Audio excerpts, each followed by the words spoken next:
Selanjutnya ya akan saya lanjutkan kurang sedikit ini, yaitu tadi isinya khusus untuk menggugat warisan. Kemudian yang ketiga adalah untuk menggugat misalnya pembatalan, misalnya akta wasiat misalnya yang dirasa merugikan oleh ahli waris yang sebenarnya harus menerima, ya tidak dirugikan, tapi dengan ada wasiat itu, pemberian wasiat ada cacat secara material dan formil, maka digugatlah di pengadilan, diberikan kepada seorang kuasa hukum, yaitu khusus untuk menggugat pembatalan akta wasiat tersebut, ya, baik di tingkat PN, ya, PT sampai kasasi. Berarti satu surat kuasa bisa dipakai 3 tingkatan, ya, kalau itu disebutkan di dalam surat kuasa. Kalau tidak, berarti harus membuat surat kuasa baru, misalnya banding, misalnya untuk kasasi, berarti surat kuasa baru lagi, ya. Selanjutnya,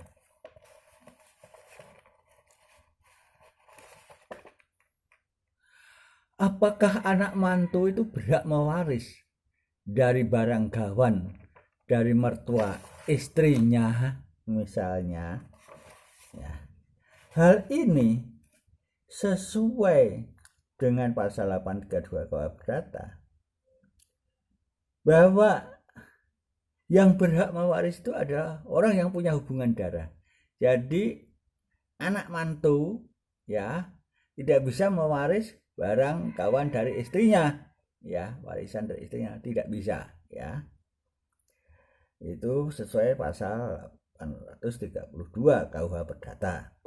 Ini kalau di dalam hukum Islam, ini diatur dalam kompilasi hukum Islam pasal 171C, ya.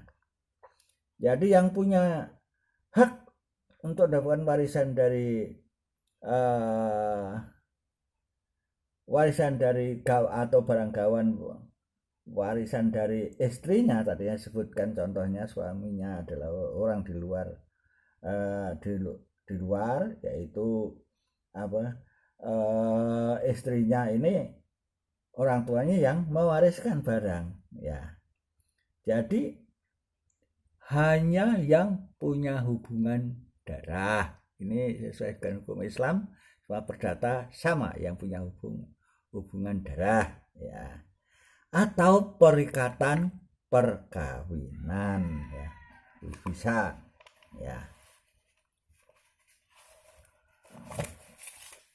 Selanjutnya, setiap surat kuasa untuk sebagai alat untuk melaksanakan tugas nanti di pengadilan, surat kuasa itu harus ditempeli meterai Rp10.000, ditandatangani, ya, oleh pemberi kuasa, dikenakan, ya, disenggolkan atau dikenakan meterai 10.000 itu, ya.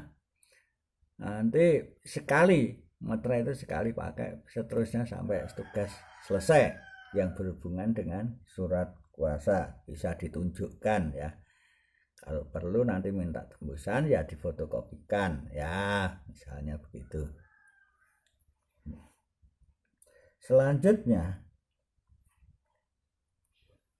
di manakah kekuatan surat kuasa itu, ya. Surat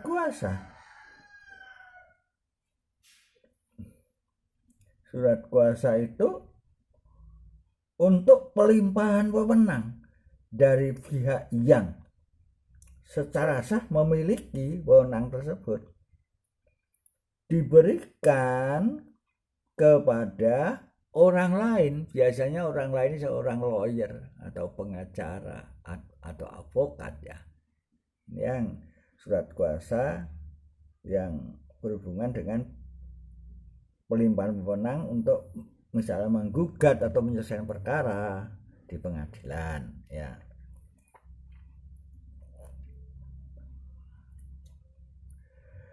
sesuai dengan pasal 1793 ya, KUH Perdata, surat kuasa itu sebetulnya bisa diberikan dengan sepucuk surat saja. Ya, satu lembar surat kasih materai isinya pemberian pelimpahan wewenang untuk menangani kasus yang dipunyai dia pada penerima kuasa untuk menggugat di pengadilan misalnya, untuk menyelesaikan mediasi dan sebagainya sampai selesai ya pokoknya. Selanjutnya, surat kuasa itu bisa diberikan secara lisan juga. Tapi menurut saya surat kuasa lisan itu tidak kuat karena kadangkala berurusan dengan pengadilan, kadangkala minta surat kuasa, ya, surat kuasa yang asli untuk ditunjukkan. Nah, atau di sini surat kuasa itu yang dipunyai untuk difotokopi sebagai dokumen di instansi tertentu. Pihak lawan kadang-kala juga minta surat fotokopi kuasanya ya Pak, ya Mas, ya Bu, Mbak dan sebagainya. Nah, inilah dari 1793 bisa dibuat dengan sepucuk surat, bisa dengan lesan, tapi lesan itu kalau lesan pendapat saya sangat lemah karena tidak ada bukti yang bisa ditunjukkan. Nantinya akhirnya juga lisan akan minta surat yang tertulis untuk kuatnya. Selanjutnya, dasar hukum surat kuasa ini diatur dalam pasal 1792 KUH Perdata, ya, adalah persetujuan pelimpahan wewenang pada orang lain, yaitu orang lain adalah yang dipercaya untuk menangani masalah itu biasanya seorang lawyer atau beberapa lawyer, ya. Surat kuasa itu bisa dicabut pemberi kuasa tanpa persetujuan pihak lain, ya. Jadi bisa dicabut secara sepihak, ya. Tapi konsekuensinya karena itu perjanjian, menurut saya ada efek kerugian bagi penerima kuasa, bisa menuntut haknya kepada pemberi kuasa, ya. Selanjutnya, surat kuasa itu tidak ada jangka waktu, tergantung para pihak untuk sepakat menggunakannya dan pemberian kuasa tersebut. Tergantung para pihak, ya. Ini adalah asas kebebasan berkontrak, ya. Pasal 1338 KUH Perdata. Setiap perjanjian yang telah memenuhi syarat sahnya surat perjanjian, maka itu dasarnya 1320 kalau sudah disepakati akan menjadi undang-undang bagi yang membuatnya, yaitu pasal 1338, ya. Jadi merupakan undang-undang bagi yang membuatnya. Jadi kedua belah pihak perjanjian seolah-olah undang-undang, ya, bukan seolah-olah. Itu menurut hukum perdata merupakan 1338 merupakan undang-undang, ya, bagi yang membuatnya.